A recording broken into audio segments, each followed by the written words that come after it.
मेरा नाम रोहित वर्मा है और आप देख रहे हैं SPN9 न्यूज। एशिया और यूरोप के बॉर्डर पर एक भयानक जंग पिछले एक महीने से चल रही है, लेकिन 29 दिनों से चल रही जंग के शांत होने की उम्मीद को तीसरी बार झटका लगा है। जमीन के छोटे से टुकड़े के लिए चले आ रहे जंग के बीच दोनों देशों ने युद्ध विराम लागू करने पर सहमति जताई और इसके कुछ ही घंटों बाद एक बार फिर से आर्मीनिया और अजरबैजान ने एक दूसरे पर उकसावे का इल्जाम लगाते हुए गोलीबारी की। आर्मेनिया और अजरबैजान दुनिया के नक्शे में दो छोटे से देश हैं, मगर इसमें एक तरफ से एक ईसाई देश आर्मेनिया है तो उसके ठीक सामने खड़ा है एक इस्लामिक मुल्क अजरबैजान। तुर्की और पाकिस्तान ने अजरबैजान की तरफ से लड़ने के लिए अपने कई जिहादी भेजे, इसलिए इसे 21वीं सदी का धर्म युद्ध कहा जा रहा है। अजरबैजान आर्मीनिया के बीच के युद्ध का इतिहास है, भूगोल और पावर पॉलिटिक्स का आज MRI स्कैन करेंगे, आज विश्लेषण करेंगे इस वीडियो में। ये वो ठिकाना है जहां यूरोप और एशिया मिलते हैं। ठीक उसी मुहाने पर दो देश, दो सेनाएं, दो सभ्यताएं युद्ध कर रही हैं। गोले बरस रहे, बम गिराए जा रहे हैं, मल्टीवेरियर रॉकेट हमला कर रहे हैं। 1991 के खाड़ी युद्ध के बाद ये पहला मौका है जब दुनिया में इतनी भयानक जंग हो रही है।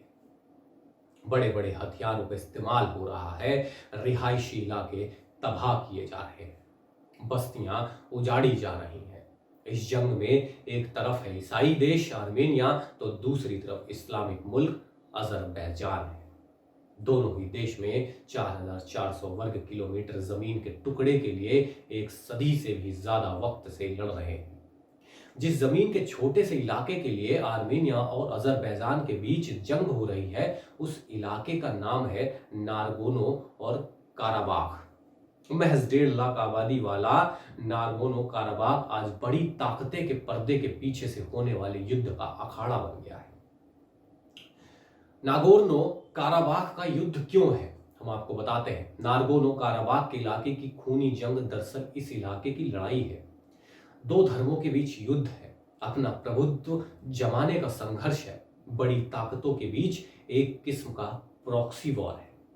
आर्मेनिया और अजरबैजान के बीच नारगोनो काराबाख में छिड़ा युद्ध एक सदी से भी पुराने इस झगड़े में 27 सितंबर से युद्ध चल रहा है। तो आइए जानते हैं नारगोनो काराबाख के बारे में कुछ खास बातें।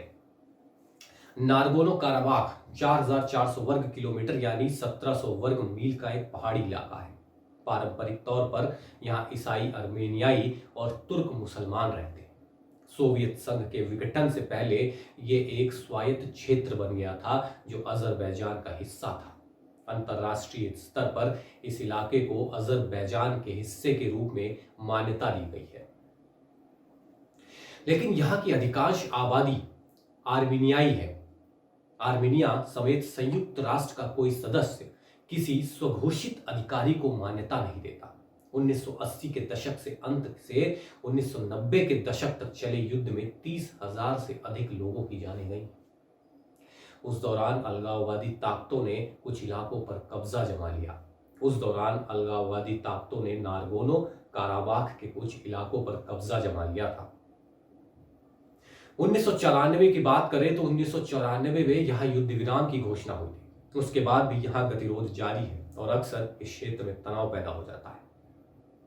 1994 में यहां युद्ध विराम हुआ, जिसके बाद से यहां गतिरोध जारी है। तुर्की खुलकर अजरबैजान का समर्थन करता है। यहां रूस का एक सैन्य ठिकाना भी है। इस इलाके को लेकर 27 सितंबर 2020 को एक बार फिर अजरबैजान और आर्मीनिया के बीच जंग शुरू हो गई। नारगोनो काराबाख की जंग में तुर्की और उसका पिछलग्गू पाकिस्तान खुलकर अजरबैजान का समर्थन कर रहे हैं। तुर्की ने पिछले साल अजरबैजान के साथ 10 संयुक्त सैन्य अभ्यास किए थे। खबरों में कहा गया था कि अजरबैजान के अंदर तुर्की अपना एक स्थायी सैन्य अड्डा बनाने में जुट गया है। नारगोनो काराबाख में जारी वर्तमान जंग में तुर्की खुलकर हथियारों की मदद कर रहा है। तुर्की के ड्रोन विमान आर्मेनिया पे कहर ढा रहे हैं। आर्मेनिया का दावा है कि तुर्की ने अपने F-16 लड़ाकू विमान भी अजरबैजान को दिए हैं। दोनों देशों के बीच समझौते के बाद ऐसा लगने लगा था कि युद्ध के बादल छटते नजर आ रहे हैं, जिसकी जानकारी अमेरिका के विदेश मंत्री माइक पोम्पियो ने देते हुए कहा था कि दोनों देश युद्ध विराम के लिए तैयार हो गए हैं। जिसके बाद अमेरिका समेत तीनों देशों ने संयुक्त बयान जारी किया था।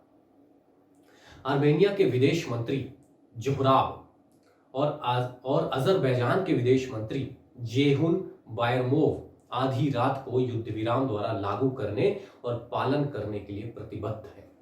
दोनों देशों के साथ अमेरिका ने संयुक्त बयान भी जारी किया था, जिसमें बताया गया है कि आर्मेनिया और अजरबैजान 10 अक्टूबर को मॉस्को में जिस मानवीय संघर्ष विराम के लिए सहमत हुए थे उसे लागू करने के लिए प्रतिबद्ध हैं। 10 अक्टूबर से लेकर अब तक 3 बार जंगबंदी का ऐलान हो चुका है, लेकिन तीनों बार हुआ कि कुछ ही घंटों बाद आर्मेनिया और अजरबैजान ने एक दूसरे पर फिर से हमला करना शुरू कर दिया। पहले भी दोनों देशों में संघर्ष विराम फेल हो चुका है। इससे पहले भी दोनों देश संघर्ष विराम के लिए राजी हो चुके हैं, लेकिन ये संघर्ष विराम 10 मिनट भी नहीं चल पाया था और उसके बाद दोनों देशों ने एक दूसरे पर गोलीबारी शुरू कर दी थी। नए संघर्ष विराम से एक दिन पहले भी आर्मेनिया और अजरबैजान ने एक दूसरे के इलाकों को निशाना बनाया था।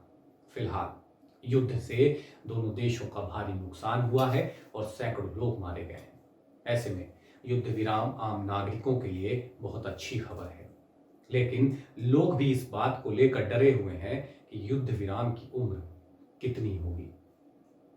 आर्मेनिया ने अजेरी सेना पर नागरिक इलाकों पर बमबारी करने का आरोप लगाया है, तो वहीं अजरबैजान ने आम लोगों को मारने के आरोप से इनकार किया है और कहा है कि वो संघर्ष विराम लागू करने के लिए राजी है।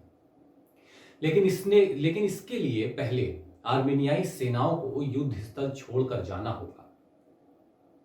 कुल मिलाकर कहें तो युद्ध वो आग है जिसमें मानव के लिए जीवन निर्वाह के साधन, पर्यावरण, साहित्यकारों का साहित्य, कलाकारों की कला, वैज्ञानिकों का विज्ञान, राजनीतिज्ञों की राजनीति और भूमि की उर्वरता भस्मासात हो जाती है। शांति के लिए सब कुछ हो रहा है। ऐसा सुना जाता है युद्ध भी शांति के लिए है, स्पर्धा भी शांति के लिए है, अशांति के जितने बीज हैं वे सब शांति के लिए हैं। ये वर्तमान विश्व नेतृत्व के मानसिक झुकाव की भयंकर भूल एवं त्रासदी है। बात चले विश्व शांति की और कार्य हो अशांति के, तो शांति कैसे संभव है? विश्व शांति के लिए परमाणु बम आवश्यक है। ये घोषणा करने वालों ने ये नहीं सोचा कि यदि उनके शत्रु के पास होता तो। इसलिए युद्ध का समाधान असंदिग्ध रूप में शांति, अहिंसा और मैत्री है। कोई भी राष्ट्र कितना भी युद्ध करे, अंत में उसे समझौते की टेबल पर ही आना होता है। अगर आपको ये वीडियो पसंद आया है तो इसे लाइक करें और कमेंट करके हमें जरूर बताएं। नमस्कार।